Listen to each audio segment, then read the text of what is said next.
আগামীকাল মঙ্গলবার বিকেল ৫টায় জাতীয় সংসদের দক্ষিণ প্লাজায় জুলাই ঘোষণাপত্র পাঠ করবেন প্রধান উপদেষ্টা অধ্যাপক মোহাম্মদ ইউনূস। বাংলাদেশ টেলিভিশন তা সরাসরি সম্প্রচার করবে। প্রধান উপদেষ্টার প্রেস সচিব শফিকুল আলম এই তথ্য নিশ্চিত করেছেন। এদিন জুলাই গণঅভ্যুত্থান দিবস উপলক্ষে নানা কর্মসূচি নেওয়া হয়েছে। রাজধানীর মানিক মিয়া অ্যাভিনিউতে ৩৬ জুলাই উদযাপনের দিনভর নানা আয়োজনের ব্যবস্থা করেছে সংস্কৃতি বিষয়ক মন্ত্রণালয়। এই আয়োজনকে ঘিরে বিপুল জনসমাগমের সম্ভাবনা থেকে সেখানে যান চলাচল নিয়ন্ত্রণ করবে পুলিশ।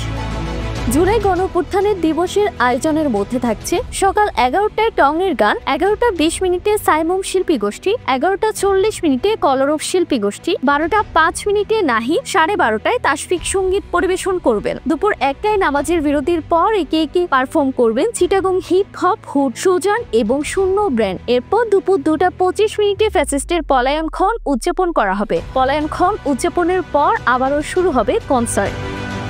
এরপর আসরের নামাজের বিরতি চলবে। বিরতির পর বিকেল ৫টায় ঐতিহাসিক জুলাই ঘোষণাপত্র পাঠ করা হবে। সবার অংশগ্রহণে জুলাই ঘোষণাপত্র পাঠ করা হবে।